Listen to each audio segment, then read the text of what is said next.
যাবে না কেন যাবে না কেন যাবে না কেন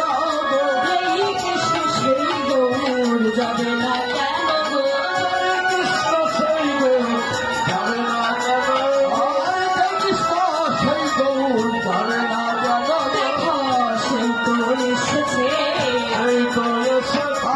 সেই তো এসেছে সেই তো এসেছে সেই তো এসেছে মা যশোদার নীলমণি সেই তো এসেছে সেই তো এসেছে আর মানব সদাই নীলমণি সেই তো এসেছে যেন প্রকৃতার প্রকৃতি